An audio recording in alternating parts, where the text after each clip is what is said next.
আমন্ত্রণ ব্যবসা বাণিজ্য আর অর্থনীতির খবরাখবর নিয়ে নিউজ 24 এর নিয়মিত আয়োজন বিজনেস আওয়ারে শনি থেকে বৃহস্পতিবার দুপুর 1টায় প্রচারিত হচ্ছে এই অনুষ্ঠান। আয়োজনে থাকছে দেশ বিদেশের ব্যবসা বাণিজ্যের সবশেষ খবর এবং খবরের বিশ্লেষণ। এছাড়াও আছে শেয়ার বাজার এবং মুদ্রা বাজারের আপডেট। পুরো সময় জুড়ে আপনাদের সাথে আছি আমি হোসাইন শাহাদাত। মাইক্রো ক্রেডিট ব্যাংক প্রতিষ্ঠায় নতুন আইনের কথা ভাবছে সরকার। একথা জানিয়ে অন্তর্বর্তী সরকারের প্রধান উপদেষ্টা অধ্যাপক মোহাম্মদ ইউনূস বলেছেন, এই ব্যাংকের কার্যক্রম প্রচলিত ব্যাংকের মতো হবে না। রাজধানীতে মাইক্রো ক্রেডিট রেগুলেটরি অথরিটির নতুন ভবন উদ্বোধন অনুষ্ঠানে একথা বলেন তিনি। ডক্টর ইউনূস বলেন, এই ব্যাংকের মূল কাজ হবে সামাজিক বাণিজ্যের প্রসার। গ্রামীণ ব্যাংকের মতো এই ব্যাংকগুলোতেও ঋণ গ্রহীতারা মালিকানার অংশ হবে। প্রধান উপদেষ্টা জানান, এই ধরনের ব্যাংকের মাধ্যমে তরুণদের উদ্যোক্তা হিসেবে গড়ে তোলা সম্ভব হবে। তিনি আরো বলেন, বিনিয়োগের টাকা নিশ্চিত করা গেলে তরুণরা আর চাকরির পেছনে ছুটবে না। পরিষ্কার বলতে হবে যে এই কাজের জন্যই লাইসেন্স দেওয়া হচ্ছে, কনভেনশনাল ব্যাংকিং এর জন্য লাইসেন্স দেওয়া হচ্ছে না, আলাদা করে দেওয়া। তার সঙ্গে একটা এডিশন আছে, এই ব্যাংক যেগুলো হবে এগুলো হবে সামাজিক বাণিজ্যের ব্যাংক, সামাজিক ব্যবসার ব্যাংক। এটা কারো মুনাফার জন্য না। এখানে এই বৈশিষ্ট্য এনজিও হলে সেটা সমস্যা নাই, কারণ যেহেতু এনজিও কে পয়সা নিজস্ব খাতে আমদানি আয় করতে পারছে না, লাভ করতে পারছে না। যেহেতু ব্যাংকিং লাইসেন্স দেওয়া হবে, তো ঠিক আছে ব্যাংকিং লাইসেন্স নিয়ে না, আমি এখন টাকা রোজগার করবো। রাজধানীর বিভিন্ন এলাকায় তীব্র গ্যাস সংকট। ভোগান্তিতে মিরপুর, মোহাম্মদপুর, মহাখালী, বাড্ডা ও ভাটারা এলাকার বাসিন্দারা। গ্যাসের সংকটে দিনের রান্না করতে হচ্ছে রাতে, বাধ্য হয়ে অনেকেই ব্যবহার করছেন বৈদ্যুতিক চুলা, নয়তো খাবার কিনে আনছেন বাইরে থেকে। বিস্তারিত জুবায়ের সানির রিপোর্টে। রাজধানীর মিরপুরের পল্লবীর বাসিন্দা শাহরিয়ার প্রীতি। 2 বাচ্চাকে প্রতিদিন স্কুলে পৌঁছে দিতে উঠতে হয় ভোরবেলা। বাচ্চাদের টিফিন তৈরি করতে রান্নাঘরে গিয়ে দেখেন গ্যাস নেই। এভাবে এক একটা দিন পার হচ্ছে প্রীতিদের। 2 বছর ধরে গ্যাস থাকে না, আর সকালে আবার 6টায় উঠি, আমার ছেলে স্কুলে যায়, 6টা থেকেও গ্যাস একদমই থাকে না। 3টার দিকে একটু গ্যাস আসে, আবার ঠিক 8টা বাজে চলে যায়। শুধু মিরপুরেই নয়, ভোগান্তি বেড়েছে মোহাম্মদপুরেও। কোথাও একদমই গ্যাস থাকে না, আবার কোথাও অল্প গ্যাস থাকলেও তা দিয়ে রান্না করা প্রায় অসম্ভব। একেবারে কোনোদিন বন্ধ হয়ে যায়, আবার কোনোদিন টিম টিম টিম টিম করে আছে, যেটা দীর্ঘক্ষণ লাগে। একটা রুটি সেকতেও দেখা যায় 10 মিনিট লেগে যাচ্ছে। 1080 টাকা আমরা সরকারকে পে করি, কিন্তু সেই তুলনায় যে পরিমাণ আমাদের সাপোর্ট পাওয়ার কথা সেই পরিমাণ আমরা সাপোর্ট পাই না। আমরা হয়তো দিতেছি, আমাদের ম্যাক্সিমাম টাইম গ্যাস থাকে না, ইন্ডাকশন চুলায় রান্না বান্না করে খেতে হয়। সকালের নাস্তা ও দুপুরের খাবার তৈরি করতে অনেকেই ব্যবহার করছেন ইলেকট্রিক চুলা। কেউ আবার বাইরে থেকে কিনে খাচ্ছেন খাবার। এতে বাড়ছে খরচ, সংসার সামলাতে হিমশিম খাচ্ছে অনেক পরিবার। গ্যাসটা আপনি একবারে মোমবাতির মতন জলে গ্যাসটা রাইতে পাতিলে দিতে গেলে পানি গরম হয় না। রাত 8টা 9টা পর্যন্ত থাকলে 10টার সময় আবার চলে যায়, সময় 11টার পরে তারপরে আসে। এই অবস্থা সারাদিনের পক্ষে, মানে যখন আমার প্রয়োজন তখন থাকে না। ভুক্তভোগীরা বলছেন, মাস শেষে বিল দিলেও গ্যাস সরবরাহ না থাকা প্রতারণা। দ্রুত সময়ের মধ্যে এই গ্যাস সংকটের সমাধান চান তারা। জুবায়ের সানি, নিউজ 24, ঢাকা। দর্শক, দেশে গ্যাসের সংকট দিন দিন তীব্র হচ্ছে। এটি শুধু বাসাবাড়িতে নয়, শিল্প গ্যাসের তীব্র সংকটে উৎপাদন ব্যাহত হচ্ছে। উৎপাদন কোনো কোনো ক্ষেত্রে 30-40% কম উৎপাদন হচ্ছে সক্ষমতার। এই বিষয়গুলো আসলে সমাধানের জন্য সরকার চেষ্টা করছে হয়তোবা, কিন্তু কার্যকর কোনো সমাধান কিন্তু আমরা এখন পর্যন্ত দেখছি না। শিল্পে গ্যাস সংকটে আসলে কেমন প্রভাব পড়ছে এই বিষয়টা নিয়ে আমরা আজকে আলোচনা করতে চাই। আমাদের সাথে যুক্ত হয়েছেন ওয়ান ফার্মা লিমিটেডের ব্যবস্থাপনা পরিচালক মোস্তাফিজুর রহমান। স্বাগত জানাচ্ছি জনাব মোস্তাফিজ আপনাকে। আমাদের সাথে যুক্ত হয়েছেন, আপনার কাছে আমরা আলোচনা করব, তবে তার আগে আমরা একটু যেতে চাই, ঢাকা চেম্বারের একটি প্রোগ্রাম চলছে, Dhaka chamber of commerce and industry এবং বিজনেস ইনিশিয়েটিভ লিডিং ডেভেলপমেন্ট বিল্ডের যৌথ উদ্যোগে যুক্তরাষ্ট্রের শুল্ক নীতি এবং বাংলাদেশের করণীয় শীর্ষক সেমিনার চলছে মতিঝিলের ডিসিসিআই ভবনে। বাংলাদেশ থেকে রপ্তানি পণ্যের উপর যুক্তরাষ্ট্রের আরোপিত শুল্কের সম্ভাব্য প্রভাব বিশ্লেষণ, নীতি কৌশল চিহ্নিত করার পাশাপাশি দুদেশের দীর্ঘমেয়াদী বাণিজ্যিক স্থিতিস্থাপকতা গড়ে তোলার কর্মপরিকল্পনা প্রণয়নের সুপারিশ পেশ করা হবে। আমরা সরাসরি চলে যাচ্ছি সেখানে।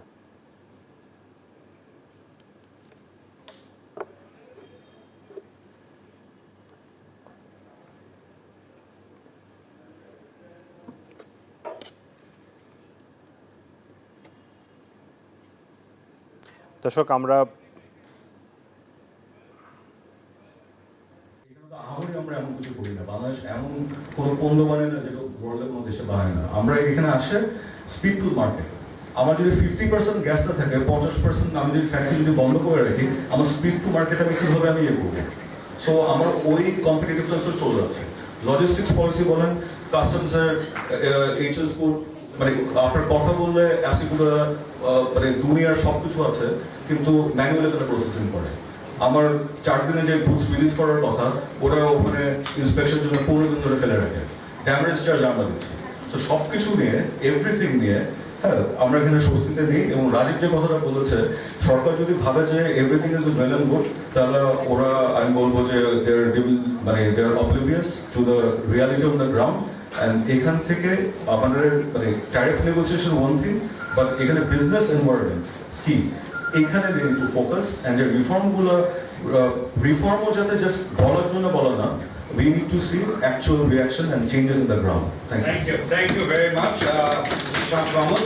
আমি এই পর্যায়ে of course মোহাম্মদ মেজবাউল হক, আমাদের executive director Bangladesh bank, that সরকারের সেন্ট্রাল ব্যাংকের পক্ষ থেকে আমরা কি ফাইন্যান্সিয়াল টুলস বা ইনস্ট্রুমেন্ট দিয়ে আমাদের যে প্রবাবল যে ট্যারিফ শক, আমরা কি সাপোর্ট এক্সপেক্ট করতে পারি?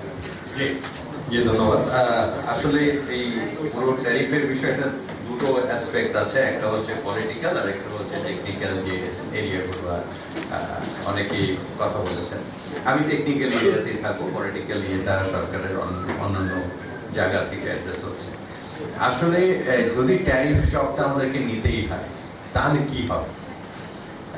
রাইটলি অনেকেই বলেছেন যে আমাদের আলটিমেটলি প্রাইস কম্পিটিটিভনেস আসতে হবে, প্রাইস ওয়ারে আমরা পড়বো, এবং সেই প্রাইসকে কম্পিটিটিভ করতে গেলে what are the main factors that we need to address.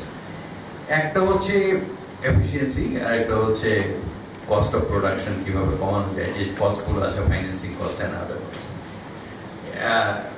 Production এফিসিয়েন্সিতে আসলে আমি এই কয়েকদিনে যেটা লক্ষ্য করেছি, বেশ কিছু ইন্ডাস্ট্রি নিয়ে আমরা কাজ করছি। Energy efficiency is one of the main major factor, কারণ কোম্পানিগুলো সবাই বলছেন দে আর লুজিং 30-40% প্রোডাকশন। যদি 30-40% প্রোডাকশন লস হয়, তাহলে ওই কোম্পানি আর কোনোভাবেই তার প্রোডাক্টকে কস্টে মানে প্রাইস এফিসিয়েন্ট করতে পারবে না। সেকেন্ড থিং হচ্ছে আমাদের যে ফাইন্যান্সিং কস্ট। ফাইন্যান্সিং কস্টটা ট্রু যে আমাদের এখন কিন্তু ইন্টারেস্ট রেট অনেক হাই, বা একটা জিনিস হচ্ছে যে সরকারের পক্ষ থেকে এটাকে অ্যাকনলেজ করে কিন্তু আমরা আবার অনেক ধরনের প্রেফারেন্সিয়াল অনেক প্রোগ্রাম চালাচ্ছি। যেমন আপনারা জানেন যে ইডিএফ আছে, যেখানে ক্লোজ টু 5% ইন্টারেস্ট রেট। আরেকটা export facilitation pre financing scheme আছে গভর্নমেন্টের, বাংলা ব্যাংকের 10,000 কোটি টাকা, সেটা থেকেও এক্সপোর্ট ফাইন্যান্সিং করা হচ্ছে, সেটাও close to 5% at the end, borrower end হচ্ছে। তবে একটা জিনিস হচ্ছে যে সামনে আমরা আসলে যদি এই ধরনের সিচুয়েশন হয়, তাহলে definitely there will be a question যে whether the financial system can support adequate liquidity to the industries. সেই জায়গাটায় যদিও এখন মার্কেটে কিছু ব্যাংকের প্রবলেম থাকলেও ওভারঅল লিকুইডিটি কিন্তু ইজ গুড, মার্কেটে লিকুইডিটি আছে। বাট দ্য প্রবলেম ইজ আমরা কিন্তু ব্যাংকিং সিস্টেমের উপরে এক্সট্রিম একটা প্রেশার ক্রিয়েট হয়ে যাচ্ছে। কারণ হচ্ছে যে সবগুলো industry long term, short term সমস্ত ফান্ডের জন্য ব্যাংকিং সিস্টেমের উপর ডিপেন্ডেন্ট হয়ে যাচ্ছে। এবং দেখা যাচ্ছে যে ইন্ডাস্ট্রিটা একটা প্রজেক্ট লোন, 1,000 কোটি টাকার একটা project loan, they are relying on the banks to provide all this money, এবং সেই টাকাটা যখন ব্যাংক দিচ্ছে, they are putting the 5 years repayment period, যেটা অলমোস্ট একটা absurd tenure for repayment of an industrial loan. তো আলটিমেটলি এটা কি হচ্ছে, এটা তো ওই ব্যাংকিং সিস্টেমের উপরে, তারপরে হচ্ছে এটা ডিফল্ট হচ্ছে, এটা রিশিডিউলিং হচ্ছে, বিভিন্ন ধরনের প্রবলেম কিন্তু আমরা নিয়ে যাচ্ছি। তো আর এই যে হিউজ অ্যামাউন্ট অফ মানি যখন আমরা ব্যাংকিং সিস্টেম। দর্শক, আমরা ছিলাম ঢাকা চেম্বারের অনুষ্ঠানে, সেখানে কথা বলছিলেন বাংলাদেশ ব্যাংকের নির্বাহী পরিচালক, এবং ব্যবসায়ীরাও কথা বললেন। তারা আসলে ব্যবসার যে নানান চ্যালেঞ্জগুলো যেগুলো এখন তারা ফেস করছেন, বিশেষ করে গ্যাস জ্বালানি সংকট নিয়ে কথা হচ্ছে এবং ফাইন্যান্সিং কস্ট যে বেড়ে যাচ্ছে, অর্থাৎ ব্যবসার যে পুঁজি সংস্থানের যে খরচটা বাড়ছে সেটি নিয়েও আসলে তারা উদ্বেগ প্রকাশ করছেন। আমরা এইসব বিষয় নিয়ে কথা বলবো। আমাদের সাথে যুক্ত হচ্ছেন আপনাদেরকে বলছিলাম যে আমাদের সাথে এরই মধ্যে ওয়ান ফার্মা লিমিটেডের ব্যবস্থাপনা পরিচালক মোস্তাফিজুর রহমান তিনি আছেন। জনাব মোস্তাফিজ, আপনার কাছ থেকে যেটি জানতে চাইবো, আপনি আসলে অনেকগুলো ব্যবসার সাথে জড়িত, যেহেতু আপনার এই যে কথাগুলো হচ্ছিল, যে আলোচনাগুলো হচ্ছিল, আমরা রিপোর্টেও দেখছিলাম যে গ্যাস সংকট, এই যে ডিসিসিআর আলোচনায়ও বিষয়গুলো উঠে আসছে, জ্বালানি সংকটের কথা, এবং সেই সাথে যে ফাইন্যান্সের জায়গাটাতে একটা জটিলতা তৈরি হয়েছে সেগুলো নিয়ে কথা হচ্ছে। সব কিছু মিলিয়ে আসলে এই মুহূর্তে আপনাদের ব্যবসা করা বা নতুন করে বিনিয়োগ করাটা কতটা চ্যালেঞ্জ ফেস করছেন? ধন্যবাদ। আপনি সর্বশেষ বিনিয়োগের কথা যখন বলবেন তখন কিন্তু তথ্য উপাত্ত থেকে কিন্তু বেরিয়ে এসেছে আমাদের দেশের বর্তমানে ফরেন ডাইরেক্ট ইনভেস্টমেন্ট যেটা, সেটা কিন্তু পত্র পত্রিকার রিপোর্ট অনুযায়ী এটা কিন্তু ব্যাপক প্রায় 71% মতো আপনার কমে গেছে। এটা এশিয়ার মধ্যে আমার বাংলাদেশই সর্বনিম্ন অবস্থানে রয়ে গেছে, যেটা ফরেন ডাইরেক্ট ইনভেস্টমেন্ট। এমনকি লোকাল ইনভেস্টমেন্ট যারা স্থানীয় উদ্যোক্তা যারা, সেখানেও বিনিয়োগ কিন্তু আপনার যে হারে হবার কথা সেটা হচ্ছে না, ফলে কর্মসংস্থান সুযোগ সৃষ্টি হচ্ছে না। এবং বিনিয়োগ না হলে দারিদ্র্য বিমোচন হবে, এটা অবধারিত। দারিদ্র্য বিমোচন হবে না, এটা একদম সুস্পষ্ট। এখন আপনি প্রসঙ্গ উঠিয়েছেন যে গ্যাসের মূল্য বা অন্যান্য জিনিসের মূল্য কিভাবে আমাদের বিনিয়োগকে ঋণাত্মক ভাবে প্রভাব করছে। গ্যাস যখন আপনার অগ্রাধিকার খাত কোনটা গ্যাসের, আমরা কি বাসাবাড়িকে গুরুত্ব দেব নাকি শিল্পকে গুরুত্ব দেব, না দুটোকেই আমরা সমান গুরুত্ব দেব? এখন দুই বছর আগে আপনি দেখেছেন যে সরকার কিন্তু হাজার হাজার কোটি টাকা ভর্তুকি দিতে হবে এই বিবেচনায় গ্যাসের মূল্য কিন্তু অনেক বৃদ্ধি করেছে। এর পরবর্তীতেও কয়েক দফায় বৃদ্ধি পেয়েছে। এখন ইন্ডাস্ট্রিতে যদি গ্যাস দেওয়া না যায়, যদি এখানে এনার্জি যারা বিদ্যুৎ যদি এখানে নিরবিচ্ছিন্ন করা না যায়, তাহলে কিন্তু উৎপাদন খরচ বেড়ে যাবে। বিশেষ করে যেগুলো আন্তর্জাতিক বাজারে যে সমস্ত পণ্য প্রতিযোগিতা করতে হয়, তার কিন্তু প্রোডাকশন কস্ট বেড়ে গেলে কম্পিটিটিভনেসটা হারিয়ে ফেলবে। ফলে আমাদের এই গ্যাসের মূল্য এবং গ্যাসের সরবরাহ নিশ্চিত করা, মূল্য বৃদ্ধি করেও কিন্তু আমরা গ্যাস যদি দিতে না পারি, আবার মূল্য বৃদ্ধি করার কারণে পণ্যের যে মূল্য বৃদ্ধি পাবে, কাঁচামালের মূল্য না বাড়া সত্ত্বেও শুধুমাত্র এই জ্বালানির মূল্য বৃদ্ধির কারণে, গ্যাসের মূল্য বৃদ্ধির কারণে আপনার উৎপাদন খরচ বেড়ে যেতে পারে। তাই আমি একটা শিল্প প্রতিষ্ঠানের পক্ষ থেকে আমার মনে হয় সরকারের অগ্রাধিকার খাতের মধ্যে এটা একটি গুরুত্বপূর্ণ খাত হতে পারে। আমাদের দেশে যদি বিদেশি বিনিয়োগকে আকৃষ্ট করতে চায়, আমাদের স্থানীয় শিল্পকে যদি সুরক্ষা করতে চায়, তাহলে আমাদের নতুন নতুন গ্যাস ফিল্ড এটাকে আহরণে এই বাজেটে এটা গুরুত্ব সহকারে আনতে হবে। আপনি যদি সোর্স করতে না পারেন তাহলে মূল্য বৃদ্ধি করেও তো আমরা গ্যাস দিতে পারবো না। আর বাসাবাড়িতে আমরা এই ইন্ডাস্ট্রিয়াল গ্যাস এভাবে না দিয়ে এর অল্টারনেটিভ কি হতে পারে এবং বেসরকারি খাতকে কিভাবে আরো এগিয়ে নিয়ে এসে অন্তত বাসাবাড়িতে জ্বালানির এই গুরুত্বপূর্ণ কম্পোনেন্ট এটা আমরা এইভাবে না দিয়ে, আমরা তো গ্যাস সিলিন্ডারটাকে আমরা এখানে অ্যাভেলেবল করতে পারলে ইন্ডাস্ট্রিতে কিন্তু এই গ্যাসটা প্রবাহ বাড়াই দেওয়া যেতে পারে। তাই আমার মনে হয় এই বাজেট আসছে, এই বাজেটে নতুন কূপ খনন এবং যে গভর্নমেন্টের যে রিফর্ম, সংস্কার এবং গুড গভর্নেন্স এবং এই যে গ্যাসের এবং বিদ্যুতের যে সিস্টেম লস, এখানে কিন্তু এনার্জি রেগুলেটরি কমিশন তারা যে দাম বাড়িয়েছে, তাদের সম্মানিত চেয়ারম্যান মহোদয় কিন্তু বলছে এখানে প্রায় 9% আপনার সিস্টেম লস আছে। আপনি ম্যানেজমেন্ট এফিসিয়েন্সি বাড়িয়ে সিস্টেম লস কমিয়ে আপনার এখানে কিন্তু গ্যাসের মূল্য যথাযথ হওয়া দরকার, যেটা এখন প্রতি ঘনমিটার আপনি 40 টাকা করে নিচ্ছেন। এটা 3 বছর আগে কত ছিল? এটা যৌক্তিক অবস্থায় নিয়ে না আসলে আমাদের কম্পিটিটিভনেস হারিয়ে ফেলবো। এমনি তো আমরা এলডিসি গ্রাজুয়েশনে গেলে আপনার আন্তর্জাতিক বহু কোম্পানি সরাসরি বাংলাদেশে তাদের পণ্য এখানে রপ্তানি করবে, মানে আমাদের দেশে সেই পণ্য চলে আসবে। তো সেই পণ্যের সঙ্গে যদি আপনার কম দামে যদি সেগুলো আসে আর আমাদের প্রোডাকশন কস্ট যদি বেশি হয়, তাহলে লোকাল ইন্ডাস্ট্রি যেগুলো গড়ে উঠেছে এগুলোকে সুরক্ষা দেওয়া যাবে না। তাই এটা অত্যন্ত গুরুত্বপূর্ণ। আমরা এখানে তো একটি বিষয় হচ্ছে যে গ্যাসের বা জ্বালানির মূল্য বৃদ্ধি, অন্যদিকে মূল্য বৃদ্ধি করার পরও আপনারা শিল্পে তো যে নিরবচ্ছিন্ন গ্যাস সরবরাহ করার প্রতিশ্রুতি দিয়ে তো গ্যাসের দাম বাড়ানো হয়েছে, কিন্তু সেটি তো পাচ্ছেন না। এখন আমরা সামনের বছর যে এলডিসি গ্রাজুয়েশন করব, সেখানে আপনি বলছেন খরচ কমানোর কথা।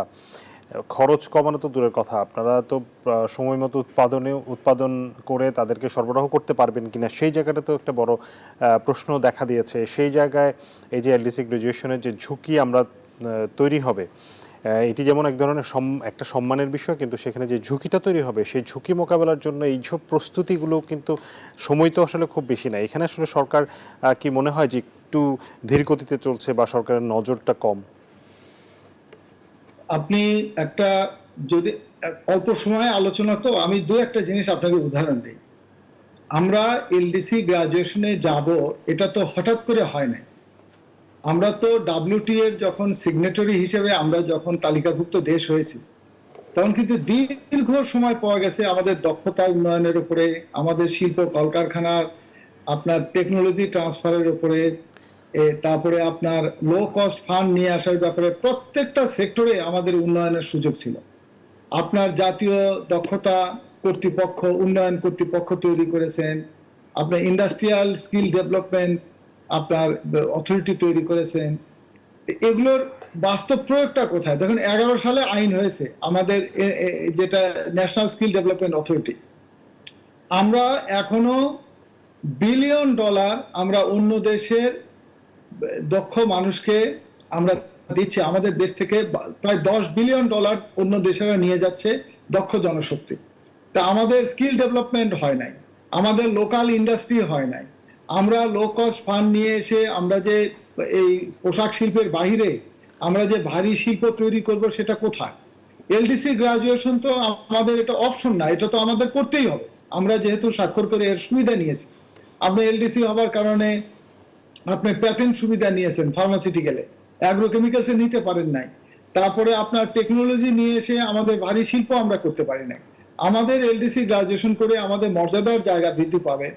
আপনি যদি লোকাল ইন্ডাস্ট্রির সক্ষমতা বৃদ্ধি না পায়, তাহলে যখনই আপনার এই গ্রাজুয়েশন হয়ে যাবে, তখন আমাদের এই লোকাল ইন্ডাস্ট্রিগুলোকে আর প্রোটেকশন দেওয়া যাবে না। তখন ধরেন অন্যভাবে হবে।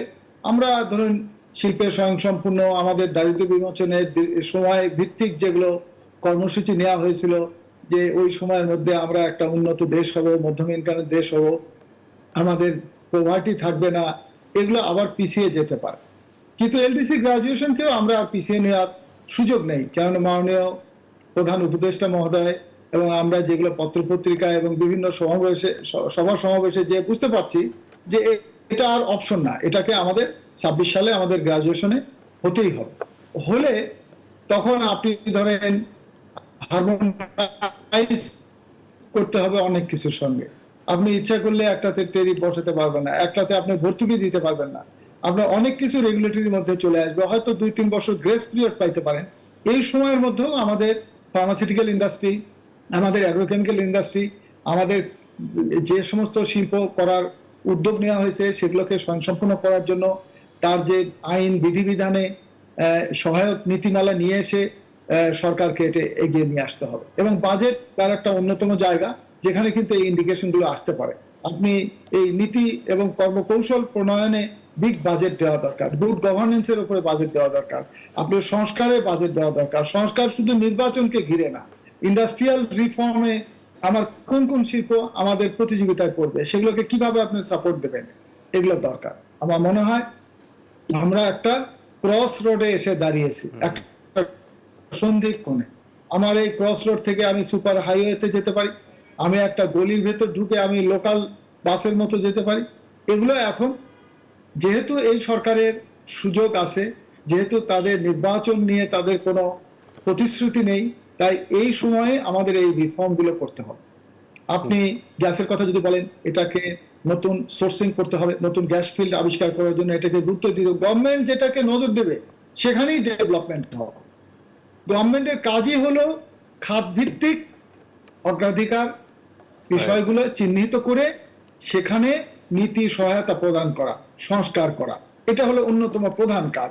এই সরকার সেটা কিন্তু সহজেই করতে পারে, তার সুযোগ আছে। কিন্তু সেটা কি সরকার করছে? মানে সরকারের হাতে যত সুযোগ রয়েছে সেগুলোকে সরকার কাজে লাগাচ্ছে? কারণ এই সরকার, আপনি যেটা বলছিলেন যে যেহেতু রাজনৈতিক সরকার না, সেক্ষেত্রে তাদের অনেক কাজ হয়তো সহজে করতে পারার কথা। সেই জায়গাটা থেকে আসলে সরকারের যতটা সক্ষমতা আছে সব পুরোটা কি সরকার কাজে লাগাচ্ছে? এটা ধরুন, এটা তো অনেক সময়ের ব্যাপার। আমাদের 53 বছরে 55 বছরে আমরা যেগুলো করতে পারি নাই, সেগুলো এই সরকার যদি চিহ্নিত করে, বিভিন্ন কমিশন করা হয়েছে, সেই কমিশনের যে সুপারিশমালা যেগুলো এসেছে, তার মধ্যে যেগুলো এই সময়ের মধ্যেই যেগুলো কার্যকরী করা দরকার, প্রজ্ঞাপন জারি করে সেগুলোকে সরকার কিছু হাত দিয়েছে।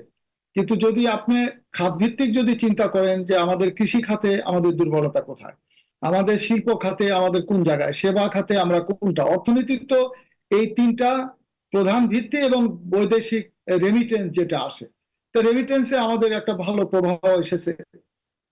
কৃষি খাতে আমরা খুবই নাজুক অবস্থায়, যেটা আপনি যদি একটা একটা করে ধরেন তাহলে দেখবেন যে কৃষি উৎপাদনের যেগুলো উপকরণ, সার, বীজ, কীটনাশক, যান্ত্রিকীকরণ, এটা পুরোটাই আপনার আমদানি নির্ভর। কৃষি বাজার ব্যবস্থাপনা, আমাদের কৃষকের মূল্য একবার পায় একবার পায় না। তারপরে আপনি যদি বলেন যে কৃষিভিত্তিক শিল্প, কৃষকের উৎপাদিত পণ্য দিয়ে আমরা কোন কোন ইন্ডাস্ট্রি করতে পারি, সেটা কিন্তু আমাদের শিক্ষা কারিকুলামের মধ্যেই নাই। একজন কৃষি গ্রাজুয়েট যখন প্রথম বর্ষে ভর্তি হচ্ছে, তাকে যদি এমন ধারণা দেওয়া হতো তার একাডেমিক পার্টের মধ্যেই, যে তুমি প্রথম বর্ষে একটা প্রকল্প ধারণা নিবা, চতুর্থ বর্ষে যে এটা লাভজনক প্রকল্পের মডেল দাঁড় করিয়ে যাবে, এবং ইন্ডাস্ট্রি এবং একাডেমিয়া এর মধ্যে চুক্তি সমন্বয়ের মধ্যে দিয়ে বেসরকারি খাতে এই এই কৃষি বিশ্ববিদ্যালয়ের উদ্ভাবিত প্রকল্পগুলো বাণিজ্যিকে যাবে, তখন কৃষকের উৎপাদিত পণ্য কিন্তু দিয়েই আমাদের লোকাল ইন্ডাস্ট্রি গড়ে উঠতে পারে, যেটা আমরা মিস করতেছি। আর ইন্ডাস্ট্রিতে যেটা আছে, ইন্ডাস্ট্রি যেমন গ্যাস নিয়ে আজকে আলোচনা করলেন, বিদ্যুৎ নিয়ে আলোচনা করলেন, ইন্ডাস্ট্রির আমার অগ্রাধিকার খাত কোনটা হতে পারে, কোন ইন্ডাস্ট্রিতে আমরা যাব, সেগুলো আমরা যে গত 90 সালের পর থেকে আমরা যে পোশাক শিল্পের উপরে জোর দিয়ে আমাদের যে রপ্তানি নির্ভর আরো যে 7-8টা পণ্য ছিল, সেগুলো তো আমরা ভুলে গেছি, হারায় গেছি। আমাদের 86% আমরা একটা পণ্য রপ্তানি করতেছি। তাহলে আমরা কি পরিমাণ একটা নাজুক অবস্থা, একটা সুতার উপর দিয়ে দেশটা হাঁটতেছে। যদি এই পোশাক শিল্প ক্ষতিগ্রস্ত হয়, তাহলে তো আমাদের যে এই যে 55 বা 52 বিলিয়ন ডলার আমাদের রপ্তানির মধ্যে এর সিংহভাগই হলো আপনার পোশাক খাত। তাহলে আপনার এই রিজার্ভে যে ডলার ক্রাইসিস আপনি মিট করবেন কিভাবে? আমরা তো 100 বিলিয়ন ডলার আমাদেরকে আমদানি করতে হয়, আর এর বিপরীতে আমাদের ধরুন রপ্তানি থেকে আসে 52 বিলিয়ন, রেমিটেন্স থেকে আসে আপনার 30 বিলিয়নের মতো, আর বাকি যে ঘাটতি থাকে এটা তো প্রতিনিয়তই আপনার ডলারের উপর চাপ থাকবে, সেটা বৈদেশিক সাহায্য, এফডিআই, ফরেন ডাইরেক্ট ইনভেস্টমেন্ট, এগুলো থেকে আমরা নির্ভর করছি, কিন্তু এটা কিন্তু ব্যালান্স অবস্থায় নেই। তো এই দিক বিবেচনা করলে আমার মনে হয় এই সরকারের যেগুলো অগ্রাধিকার খাত চিহ্নিত করেছে, কিছুদিন আগে বিজনেস সামিট করেছে, সেই বিজনেস সামিটের ফলো আপটা কি হলো, কোন কোন দেশ আসলো, তারা এখানে বিনিয়োগ করলো কি করলো না, বা কোন বাধা বিপত্তির কারণে তারা করতে পারছে না, এগুলোকে চিহ্নিত করে আমাদের বিনিয়োগ ছাড়া আমাদের এই অর্থনীতিকে ঘুরে দাঁড়ানোর আর সুযোগ নেই। জনাব মোস্তাফিজ, আপনি যেহেতু বিজনেস সামিটের কথা বললেন, যে বিজনেস সামিট করে আমরা বিদেশিদের বিনিয়োগ করতে তাদেরকে বলছি, এবং আমরা আশা করছি যে বিদেশিরা হয়তো বিনিয়োগ করবে, কিন্তু দেশীয় বিনিয়োগকারীরাই যেখানে আসলে বিনিয়োগ করতে ভয় পাচ্ছে না এই মুহূর্তে, মানে আপনার কাছে কি মনে হয় যে এই মুহূর্তে আপনি একজন দেশে স্থানীয় উদ্যোক্তা, আপনার কাছে মানে আপনাকে যদি এখন বলা হয় যে এই মুহূর্তে আপনি বড় ধরনের কোনো বিনিয়োগে যান, মানে আপনি কি চিন্তা করবেন যে এই মুহূর্তে আসলে নতুন করে বিনিয়োগের ক্ষেত্রে আপনি কি মনে করেন যে আপনার রিটার্ন অফ ইনভেস্টমেন্ট যেটিকে আমরা বলি সেটি সিকিউরড হবে, সেই জায়গাটা, সেই আস্থা নিয়ে আপনি নতুন বিনিয়োগে যেতে পারছেন? দেখুন, আপনার এই প্রশ্নের উত্তরটা একটু বিস্তৃত না বললে অসম্পূর্ণ থাকে। সেটা হলো, বিনিয়োগকারীর কিন্তু কোনো পূর্ব প্রস্তুতি থাকে না যে আমি এই সেক্টরে বিনিয়োগ করব।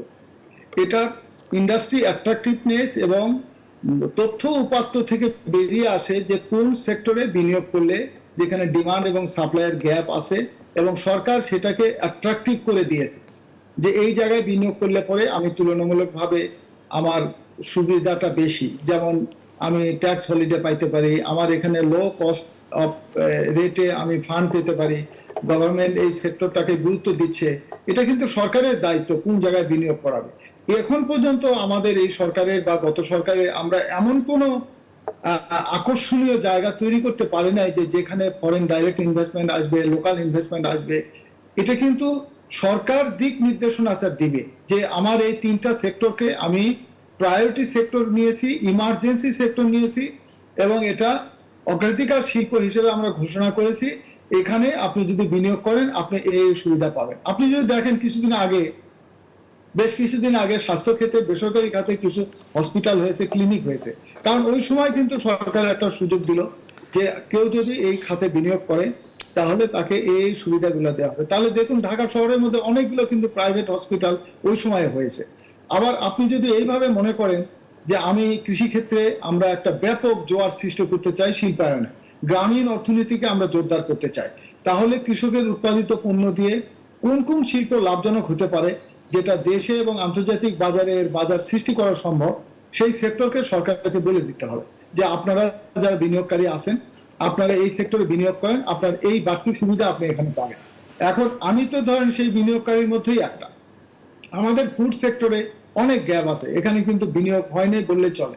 মুষ্টিমেয় কয়েকটা কোম্পানি ফুডের process food, semi process food অথবা ফুডের যে কাঁচামাল যেগুলো, এগুলো কিন্তু এই ক্ষেত্রে শিল্প হয়নি। আমরা ন্যাশনাল এগ্রিকেয়ার থেকে আমরা এই সেক্টরে যেমন ধরুন চকলেট ইন্ডাস্ট্রি, তারপরে আপনার এই bread and butter industry, ice cream, এগুলোর কিন্তু কাঁচামাল শতভাগ আমদানি করে আনতে হয়। এখানে সরকারেরও এমন কোনো প্রণোদনা নেই যে এই সেক্টরে যে আমদানির বিকল্প পণ্য কেউ যদি বিনিয়োগ করে তাকে অ্যাট্রাকটিভ করে দেওয়া হবে। তা আমরা বিনিয়োগকারী হিসেবে আমাদের কাছে তথ্য উপাত্ত থেকে আমরা এই সেক্টরে বিনিয়োগের জন্য আমরা হাত দিয়েছি। একবার আমরা এগোচ্ছি, একবার পিছাচ্ছি, বাট আমার মনে হয় যদি দেশের আইন শৃঙ্খলা পরিস্থিতি যে উন্নতি হচ্ছে এটা যদি অব্যাহত থাকে তাহলে আমাদের এরকম অনেক সেক্টর আছে যেটা ইতিমধ্যেই এটা আমদানির বিকল্প পণ্য, যেহেতু এটা আমদানি করেই আনতে হয়, সেই ইন্ডাস্ট্রি কিন্তু ইতিমধ্যে অ্যাট্রাকটিভ হয়ে আছে। গভর্নমেন্টকে যদি এটা নজরে নিয়ে এসে আরো একটু গুরুত্ব দেয় যে এখানে আপনারা বিনিয়োগ করলে আপনারা এই বাড়তি সুবিধা পাবেন, তাহলে কিন্তু বিনিয়োগ আমাদের বাড়বে। দেশীয় বিনিয়োগ বাড়লে বিদেশি বিনিয়োগও সেখানে আসবে, অথবা দেশীয় বিনিয়োগকারীর সাথে বিদেশি বিনিয়োগকারী জয়েন্ট ভেঞ্চারে হতে পারে। সেই মডেল তো আমাদের দেশে আছে। অর্থাৎ বিনিয়োগের আসলে সুযোগ সুবিধাগুলো যদি বাড়ে এবং ব্যবসায়ীরা যখন মনে করবেন যে বিনিয়োগ করলে তার লাভজনক রিটার্ন আসবে, তখনই কিন্তু এই যে বিনিয়োগের বাধাগুলো যেগুলো বলছিলেন সেই বাধাগুলো যখন সরে যাবে তখন আসলে দেশি বিদেশি সবাই, আপনি যেটা বলছিলেন যে দেশি বিনিয়োগকারীরা যখন এগিয়ে আসবে তখন বিদেশিরাও আস্থা পাবে, সেই দিকে আমাদের আসলে যাওয়া উচিত। আপনাকে অনেক ধন্যবাদ জনাব মোস্তাফিজুর রহমান, আমাদেরকে সময় দিয়েছেন। নিশ্চয়ই পরবর্তীতে আপনার সাথে আবারও কথা হবে।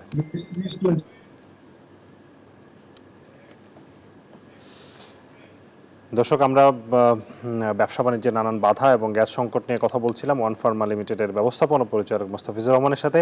এর সাথে সময় হচ্ছে বিরতির, ফিরছি একটু পর, সাথে থাকবেন আশা করছি।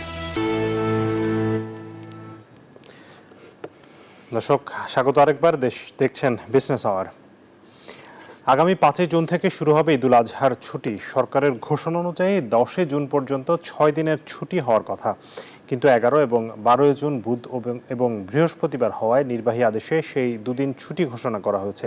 এর পরিবর্তে 17 এবং 24 মে 2 শনিবার অফিস খোলা থাকবে। সেজন্য আজ সব সরকারি অফিস খোলা রয়েছে। সকাল থেকে অন্যান্য দিনের মতো কর্মচারীরা সচিবালয়ে সকাল 9টা থেকে অফিস শুরু করেছেন, চলবে বিকেল 5টা পর্যন্ত। এদিকে 13 ও 14 জুন শুক্র শনিবার নিয়ে ঈদুল আজহার এবার টানা 10 দিন ছুটি পাবেন সরকারি চাকরিজীবীরা।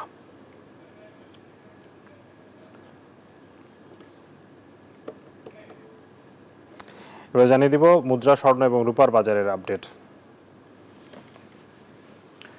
মার্কিন ডলারের কেনাবেচা আমরা দেখতে পাচ্ছি যে আগের মতোই 21 টাকায় কিনে 122 টাকায় বিক্রি হচ্ছে, ইউরো 130 টাকা কিনে 136 টাকা বিক্রি করা হচ্ছে, পাউন্ডের কেনা দর 150, বিক্রয় 155, চীনা ইউয়ান 15 টাকা 50 পয়সায় কেনা হচ্ছে, 17 টাকা 30 পয়সায় বিক্রি হচ্ছে, সৌদি রিয়ালের কেনা দর 31 টাকা 50, বিক্রয় 32 টাকা 80 পয়সা, ভারতীয় রুপি 1 টাকা 35 পয়সায় কিনে 1 টাকা 44 পয়সায় বিক্রি করা হচ্ছে।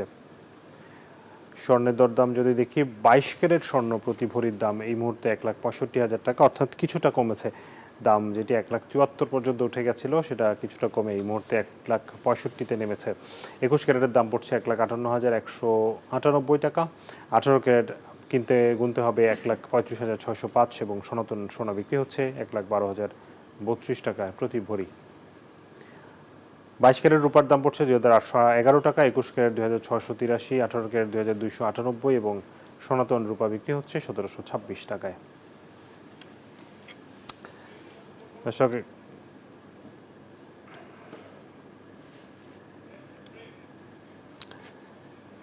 দর্শক এরই সাথে সময় হয়েছে আরও একটি বিরতির। দর্শক আবারও স্বাগত জানাচ্ছি বিজনেস আওয়ারে। দর্শক আমরা এই মুহূর্তে চলে যাচ্ছি অর্থনীতি বিষয়ক একটি অনুষ্ঠানে। সেখানে কথা বলছেন প্রধান উপদেষ্টার বিশেষ সহকারী, অর্থ মন্ত্রণালয় সংক্রান্ত বিশেষ সহকারী ডক্টর আনিসুজ্জামান। তার বক্তব্য শুনে আসি।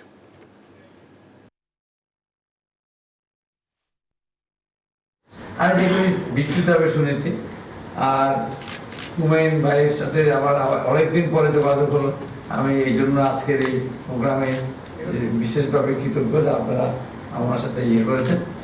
এবং হুমায়ুন ভাইয়ের কথাগুলি অত্যন্ত পরিধানযোগ্য। আমি ওখানেও ফিরে আসবো। কেন আমি বললাম যে পলিটিক্যাল ইকোনমি পার্টটা set is very important. So এই যে কটনের কথাটা আসলো, কটনটা পলিটিক্যাল ইকোনমি নিয়ে চিন্তা করতে হবে। কটনে হয়তো আমরা ফাইন্যান্সিয়াল তো লুজার হতে পারি। এই যে প্রথম চিঠিটা কয়েকটা জায়গায় গিয়েছে, এগুলি স্ট্র্যাটেজিক পয়েন্ট। ওটা কেন ইনক্লুড করলো, ওটা কেন করলো না, এটা ঠিক না। এটা অনেক চিন্তা ভাবনা করে কিন্তু ওই চিঠিটা দেওয়া হয়েছে। বাংলাদেশের আমাদের ইউএস আমাদের যেটা একটা বিরাট মার্কেট, এবং US will determine has determined and will determine the future world economic order, whatever, or trade order. সেখানে আমাদের কোনো লোভই নেই। ইউএসএ তে আমাদের জন্য কথা বলার জন্য লোক নেই। এবং হুমায়ুন ভাই বলল আমাদের প্রতি সবসময় একটা সন্দেহের ভাব, একটা খারাপ চিন্তা আছে আমাদের সম্পর্কে। সেটা আপনি কি করে করবেন? ইউএসএ এর ইকোনমিতে farm lobby is extremely strong lobby. আপনি শুধু তুলা এনে আপনি বিনা খরচায় একটা হিউজ লবি পাবেন। চিন্তা করে এরা গভর্নর, 3-5টা স্টেটের গভর্নর, তাদের সিনেটর, তাদের কংগ্রেসম্যান বিনা পয়সা আপনার জন্য খাটবে। এই চিন্তা মাথায় রাখবে। এটা শুধু অনেক সময় পয়সার হিসাব করে এটা হয় না। It was done strategically to get that lobby on our side. যারা আমাদের জন্য অন্য জিনিসগুলোর জন্য তখন তারা ফাইট করবে। হ্যাঁ, তো এনিওয়ে এমনও হতে পারে ইউএস অনেক সাবসিডি দিচ্ছে ফার্মারদের। ওরা এই তুলা কিনে ডাম্পিং করছে, তারা পয়সা খরচা করছে। তারা ওই পয়সা খরচা করে এখানে আমাদের এখানে ওয়ার হাউস করে দিলে আমরা প্রস্তাব দিই, ঠিক আছে তোমরা ওখানে সমুদ্রে ডাম্প করো না, এখানে ওয়ার হাউস করো। They might agree with that. I mean, don't nitty-gritty discussion হবে, but that has actually got traction. আমাকে ট্র্যাক হতে পারে, একটা ট্র্যাকশন পাইতে হবে কোনখান থেকে সেটা। এনিওয়ে এটা হচ্ছে আমাদের, আমি ডিটেল যেতে চাচ্ছি না কেন আমরা পুরো এখানে ইনক্লুড করেছি। এটা একটু চিন্তা ভাবনা করে করা হয়েছে। এখন এখানে কথা উঠেছে আমাদের কম্পিটিশনের কথা উঠেছে, কম্পিটিশনের কথা। সেখানে দেখা হতে যাচ্ছে একই জিনিস, আমাদের ল আছে কিন্তু আপনি যেটা বললেন ইমপ্লিমেন্টেশন হচ্ছে না। সেখানে এই কম্পিটিশন পলিসিগুলি বুঝতে পারার লোক আমাদের ওখানেও কিন্তু জনগণের ঘাটতি আছে। কোথায় অ্যাকচুয়ালি পলিউশন হচ্ছে কি হচ্ছে না এর প্রুভ করতে পারা is not very straight forward. তো এগুলো আমাদের, এবং সেটার কারণ হচ্ছে যে আমরা আমাদের স্পেশালাইজ এজেন্সিগুলিতে যারা যাচ্ছে সেখানে আমরা এক এক সময় এক একজন 3 বছর করেছে, এটা স্ট্যান্ডার্ড প্র্যাকটিসে এক ব্যুরোক্রেসি থেকে এক ব্যুরোক্রেসি, এক ব্যুরোক্রেসি থেকে এক ব্যুরোক্রেসি করে যাচ্ছে। আমরা গ্রাজুয়েশন পলিসিকে সামনে রেখে আমরা এগুলি আইডেন্টিফাই করেছি। এখানে মোস্তাহিদ আমাদের গ্রাজুয়েশন কমিটির একজন এক্সপার্ট, আমরা এগুলো আইডেন্টিফাই করেছি, আমরা স্পেশাল এজেন্সি করার কথা বলেছি। এখান থেকে একজন আপনি বলেছেন যে শুধু ডিপার্টমেন্টাল লোক থাকবে কেন, বাইরে থেকে এক্সপার্ট, এটাও আমরা কিন্তু প্রস্তাবনা এনেছি যে নিজেদের লোক দরকার বাইরে থেকে আনা, হ্যাঁ দরকার আমাদের বিদেশ থেকে আনি। আমরা যখন হয়েছে ইউকে তার নেগোসিয়েট করতেছিল ভেঙে দেওয়ার পর। ইন্টারন্যাশনাল বিজনেস ফোরাম অব বাংলাদেশের আয়োজনে বাংলাদেশ ইউএস বাণিজ্য সংস্কার শীর্ষক গোলটেবিল বৈঠক চলছে। সেখানে কথা বলছিলেন প্রধান উপদেষ্টার বিশেষ সহকারী আনিসুজ্জামান চৌধুরী। আমরা এতক্ষণ তার বক্তব্য শুনছিলাম। এই মুহূর্তে চলে যাচ্ছি জনপদের শিল্প ও বাণিজ্যের খবরে।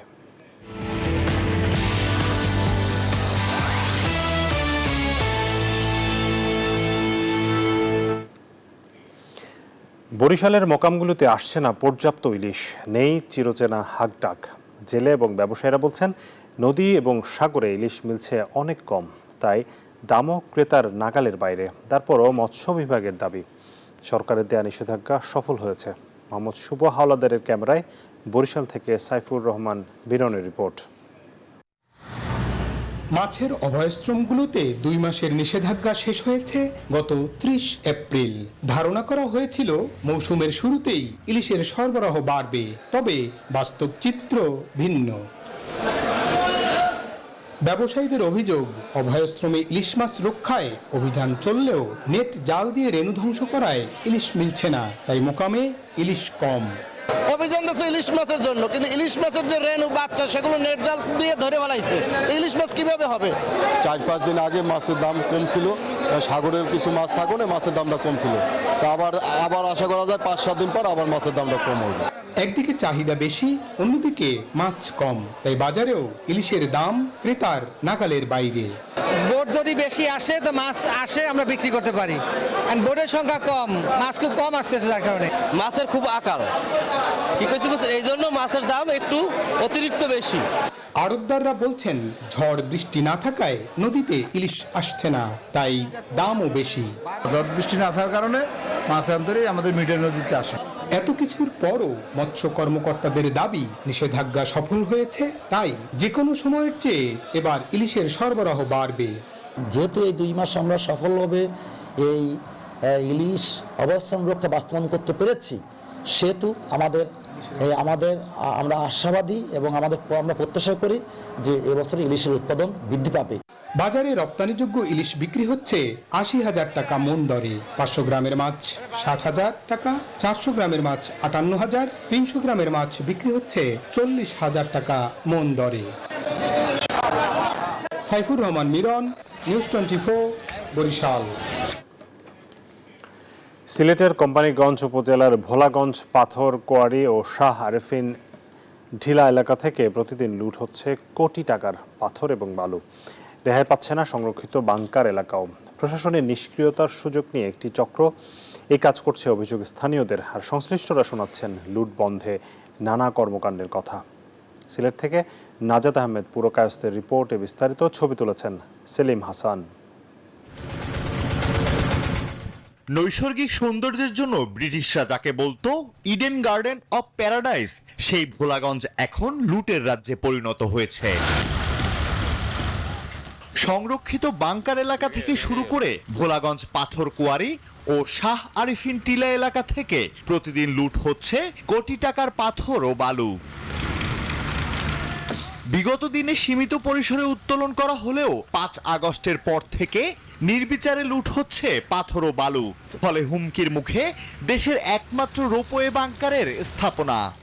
এটা মনে করো কোনো সরকারি পিঠে কাজ আর না, এটা মনে করো ওলা পাথর উঠানি ওটা কত দেশও মাইছে খাইয়া ইয়া, কোনো সরকারি কোনো ইয়ে নাই, কোনটা নাই, যে জেলা ফারলা খার ওটাও কি ভাই আমরা গেছে পেটো জ্বালা। প্রশাসনে কিছু আমরা মানে করে অভিযান দেয়, সেই করে আমরা চাপড়ানি খাই, আমরা আনতে পারতেছি না বা কর্ম করতে পারছি না।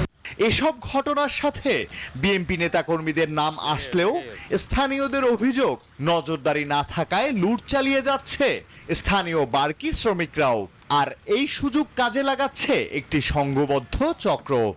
আসলে এখানে কোনো নেতৃত্ব নেই এবং কেউ গিয়ে তাদেরকে পাঠায় নাই, ওরা নিজ দায়িত্বে নিয়ে আসতেছে। প্রশাসনিক অবস্থা যখন নাজেহাল হয়ে পড়ে তখন কিন্তু এই পাবলিক সুযোগ পায়, সুযোগ পেয়ে এই সরকারি সম্পদ দুটি নিয়ে আসছে। এটা বাধা দেবার দায়িত্ব একমাত্র প্রশাসনের। প্রশাসন যদি সক্রিয়ভাবে এখানে বাধা দেয় তাহলে একটা মাছিও এখানে ঢুকতে পারবে না। উপজেলা প্রশাসন বলছে লুট ঠেকাতে অভিযান অব্যাহত আছে, তারপরও বন্ধ করা যাচ্ছে না এই লুটের রাজত্ব। আমাদের এখানে কিন্তু মোবাইল কোর্টের অভিযান হচ্ছে এবং গতকালকে সন্ধ্যার সময়ও কিন্তু একটা মোবাইল কোর্টের অভিযান হয়েছে। আর আমরা সাদা পাথরের এখানে হচ্ছে আপনার যে অপরাধটা সংগঠিত হচ্ছে এর বিরুদ্ধে কিন্তু আমরা রেগুলার মোবাইল কোর্ট করতেছি এবং আমাদের মোবাইল কোর্ট সামনেও চলমান থাকবে। অনিয়ন্ত্রিত পাথর ও বালু উত্তোলনে পরিবেশের উপর মারাত্মক প্রভাব পড়ে। ভোলাগঞ্জ ইকোলজিক ক্রিটিক্যাল এরিয়া হিসেবে ঘোষিত না হওয়ায় আইনি পদক্ষেপ সীমিত বলছে পরিবেশ অধিদপ্তর। বিছানাকান্দি এবং ভোলাগঞ্জ কিন্তু ইসিভুক্ত এলাকা না, তো আমরা পরিবেশ আইনে মাঝে মাঝেই বিভিন্ন অভিযান পরিচালনা করি। তবে ভোলাগঞ্জ এবং বিছানাকান্দির জন্য আমরা ইসিএর আইনের অধীনে যেরকম শক্তভাবে অবস্থান নিতে পারি জাফলং ডাউকের ক্ষেত্রে, ওইখানে কিন্তু কত শক্তভাবে আমরা পদক্ষেপটা নিতে পারি। ভোলাগঞ্জ পাথর কেয়ারির সঙ্গে জীবিকায় জড়িত কয়েক লাখ শ্রমিক, তাই প্রশাসনের তদারকির মাধ্যমে কোয়ারি চালু রাখার সাথে সাথে সংরক্ষিত এলাকায় প্রশাসনের নজরদারি বাড়ানো দরকার বলছেন স্থানীয়রা। আলহাদি খান, ডেস্ক রিপোর্ট, নিউজ 24। এবারে বিশ্ব বাণিজ্যের খবর।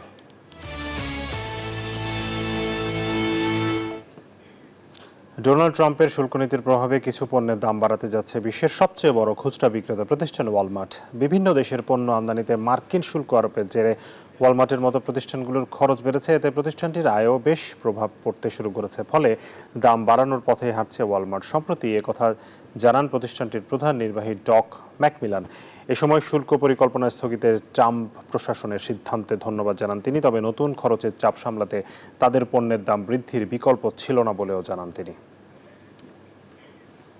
দর্শক, এ ছিল বিজনেস আওয়ারের আজকের আয়োজনের সাথে থাকার জন্য ধন্যবাদ সবাইকে।